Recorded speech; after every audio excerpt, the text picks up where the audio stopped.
Hello, আপনাকেই বলছি। আপনি কি যৌন সমস্যায় ভুগছেন? ১ মিনিটকে ১০ মিনিট করতে চাচ্ছেন? ৩ মিনিটকে ৩০ মিনিট করতে চাচ্ছেন? না, না বন্ধুরা, আমি কোনো বিজ্ঞাপন দিচ্ছি না। ইদানিং সামাজিক যোগাযোগ মাধ্যমে বিভিন্ন ধরনের সেক্সুয়াল মেডিসিন সাময়িক উত্তেজনা বৃদ্ধির জন্য এ ধরনের চটকদার লিফলেট লাগিয়ে আপনাদেরকে বিভিন্ন সময়ে উদ্বুদ্ধ করে থাকে। আমি এর টোটালি বিপরীত। কেননা বন্ধুরা হয়তো মনে আছে একটা সময়ে বাংলাদেশে অবৈধভাবে যেহেতু অনুমোদন ছিল না, বিদেশি ভায়াগ্রা বাংলাদেশে প্রচুর পরিমাণে চলে আসতো। পরবর্তীতে সরকার যখন দেখলো যে এর চাহিদা প্রচুর এবং সেই ক্ষেত্রে বর্তমানে ফার্মাসিউটিক্যাল কোম্পানিকে এই ধরনের কিছু মেডিসিন তৈরির জন্য অনুমোদন দেয়, যেটা ভায়াগ্রা যেন বিদেশ থেকে এসে আমাদের কারেন্সিগুলো বাইরে না যায়। তার প্রতিকারার্থে অনেকটা এই বিষয়টিকে মাথা নিয়েই ভায়াগ্রার ফর্মুলায় বাংলাদেশে এখন প্রচুর পরিমাণের one time high sexual medicine বাজারে প্রচলিত আছে, যেগুলি বিভিন্ন রকমের বিজ্ঞাপন, চটকদার বিজ্ঞাপন দেখে নানান কুমন্ত্রণায় পড়ে যারা যৌন সমস্যা ভুগছেন তারা অনেক সময় এই ধরনের মেডিসিন ব্যবহার করে যে ক্ষতির সম্মুখীন হচ্ছেন, তারা বর্তমানে হোমিওপ্যাথিক পার্মানেন্ট সলিউশনের জন্য বিভিন্ন হোমিও ডক্টরের কাছে ছুটে আসছেন। তাদের সকল সমস্যা এবং সামাজিক বিষয়, সেই সাথে আমাদের বিএসএমএস ছাত্রছাত্রী এবং যারা তরুণ প্র্যাকটিশনার, তাদের উদ্দেশ্যে এই ভিডিওটা তৈরি করছি। ভিডিওতে উল্লিখিত যে ঔষধের উদ্ধৃতি দেওয়া হয়েছে, ঔষধগুলো আপনারা বাজার থেকে কখনো সংগ্রহ করে ব্যবহার করবেন না, কারণ এর সাথে অনেকগুলি সংশ্লিষ্ট বিষয় জড়িত। একজন অভিজ্ঞ হোমিও চিকিৎসকের পরামর্শ নিয়েই আপনার সমস্যাটা তার কাছে খুলে বলে তারপর একটি হোমিও ঔষধ ব্যবহার করুন। একের অতিরিক্ত মিক্সিং ঔষধ প্রদানকারী কোনো হোমিওপ্যাথি ডাক্তারের পরামর্শে যাবেন না। কোনো সঠিক হোমিওপ্যাথি অর্থাৎ প্র্যাকটিস যারা করেন তাদের কাছে গিয়ে আপনার সমস্যাটি খুলে বলে তারপরে বিষয়টি সমাধান করতে চেষ্টা করুন। আমি সতর্কীকরণ হিসেবে সকলকে অনুরোধ করব যে আপনারা এই আলোচনার মধ্যে যে ঔষধগুলির কথা বলা হয়েছে সেটি আপনার সিমটমের সাথে মিলে গেলেও এগুলি বাজার থেকে সংগ্রহ করে খাবার চেষ্টা করবেন না, কেননা এর মাত্রা, শক্তি এবং আপনার সার্বদৈহিক এবং মানসিক এবং আপনার পাস্ট হিস্ট্রি এবং প্রেজেন্ট হিস্ট্রির ক্ষেত্রে সমস্ত লক্ষণ সংগ্রহ করেই লক্ষণের মূল্যায়ন ভিত্তিক আপনার জন্য যে ঔষধটি প্রযোজ্য সেটি হবে আপনার আরোগ্যের জন্য প্রধান ঔষধ।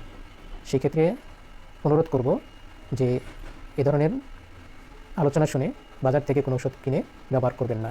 তাহলে চলুন মূল আলোচনায় ফেরা যায়। সুপ্রিয় এসএমএস ছাত্রছাত্রীবৃন্দু এবং যারা দেখছেন, সকলকে আন্তরিক ধন্যবাদ এবং শুভেচ্ছা জানিয়ে আজকে ম্যাটেরিয়া মেডিকে থেকে একটি ছোট্ট ঔষধ আলোচনা করব। ঔষধটি আলোচনার পূর্বে যে বিষয়টি অবগত করতে চাচ্ছি সেটি হচ্ছে, ইদানিং বেশ সেক্সুয়াল ডিসঅর্ডার নিয়ে পেশেন্ট আমার কাছে আসছেন। কারণ একটি পেশেন্ট আমার কাছে আসার পরে যখন তার থেকে ধৈর্য সহকারে সমস্ত বিষয়গুলি শুনছিলাম এবং তাকে যথেষ্ট সময় দিয়ে তার বিষয়টিকে সেটেল করার জন্য চেষ্টা করেছি, তার রেফারেন্সেই আসলে প্রচুর রোগী এখন আসছেন। তার মূল যে বিষয়টি বলার ছিল সেটি হলো যে উনি অনেক ডাক্তারের কাছে গিয়ে তার এই যে বিষয়গুলি এটাকে পরিপূর্ণভাবে আলোচনা করতে পারেন না। কারণ এটাও স্বাভাবিক যে বিশেষ করে পুরুষ কিংবা মহিলা তাদের যে এই সেক্সুয়াল প্রবলেম বিষয়টা নিয়ে ডাক্তারদের কাছে তার যে মন খুলে বিষয়টি বলার যে বিষয় সেটি কিন্তু তুলে ধরতে পারেন না।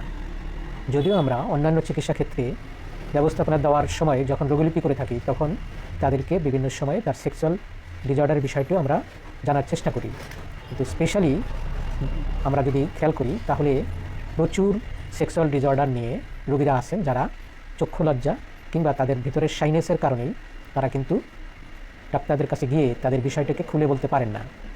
আমি সেই সমস্ত ভাই বোন এবং পুরুষ এবং মহিলাদেরকে অনুরোধ করব যে চলে আসুন এবং আপনার বিষয়টি খুলে বলুন, এবং ডাক্তার ভাইদেরকেও বিশেষভাবে অনুরোধ করব যে আপনারা এই সমস্ত রোগীর ক্ষেত্রে যথেষ্ট সময় দিয়ে মনোযোগ সহকারে তার প্রবলেমটি শুনুন এবং তারপর ব্যবস্থা করুন। সেক্ষেত্রে যে বিষয়টি সেটি হলো যে এরা যখন ডাক্তারের কাছে গিয়ে যথারীতি বিষয়টিকে তুলে ধরে এর পার্মানেন্ট সলিউশন নিতে না পারেন তখনই তারা বিভিন্ন সামাজিক যোগাযোগ মাধ্যমের মাধ্যমে বিভিন্ন প্রকার উত্তেজক এবং ওয়ান টাইম মেডিসিন ইউজ করে সেটাকে সমাধান করতে চেষ্টা করেন, যেটা পরবর্তীকালে সেই মেডিসিনগুলি, হাই সেক্সুয়াল মেডিসিনগুলি যখন রেজিস্ট্যান্স হয়ে যায়, সাময়িক যদিও তিনি এক সময় কিছুটা ফলাফল পেতেন, কিন্তু অতিরিক্ত সময় বা ব্যবহার করার ফলে ফলশ্রুতিতে দেখতে পান যে এই বিষয়টি আর কার্যকর হচ্ছে না, এবং সেই সাথে তার পার্শ্ব প্রতিক্রিয়া হিসেবে বিভিন্ন রকমের পার্শ্ব প্রতিক্রিয়া তার শরীরে অবস্থান করে বিধায় সেখান থেকে সে সরে আসেন। অ্যাজ এ ডক্টর হিসেবে আমার সকলের প্রতি একটা স্বনির্বন্ধ অনুরোধ থাকবে, আপনারা সাময়িক উপশম কিংবা সাময়িক সমস্যাটা সমাধানের জন্য বাজারে প্রচলিত এই ধরনের হাই সেক্সুয়াল মেডিসিনগুলি ব্যবহার করবেন না। কারণ যারা ইতিমধ্যেই ভুক্তভোগী তারা হয়তো আমার সাথে একমত হবেন যে এই ঔষধগুলি ব্যবহার করার ফলে তার হৃদরোগ, হাই প্রেশার, হাইপারটেনশন এবং নানান শারীরিক জটিলতায় কিন্তু তারা ভুগছেন। তাদের মধ্যে এখন অনেক বেশি অ্যাংজাইটি তৈরি হচ্ছে, রোগ ভয়ে তারা মৃত্যু পর্যন্ত বেছে নিচ্ছেন তার সমাধান হিসেবে। আত্মহত্যার প্রবণতা বেড়ে যাচ্ছে, এবং সেই ক্ষেত্রে আরেকটি বিষয় যেটা সবচেয়ে বেশি প্রাধান্য পাচ্ছে, আপনারা সামাজিক যোগাযোগ মাধ্যমে যদি খেয়াল করেন তাহলে দেখবেন যে যে সমস্ত প্রবাসীগণ দেশের বাইরে থাকেন এবং লম্বা সময় তারা দেশে আসেন না, ফলশ্রুতিতে সেই সমস্ত ভাইদের যে স্ত্রীগণ আছেন তারা এই অতিরিক্ত কামাত্মতা বা এই প্রেমাত্মতার কারণেই তারা কিন্তু পরকীয়ায় লিপ্ত হচ্ছেন। এই বিষয়টায় মাথায় রেখে আজকের আলোচনা।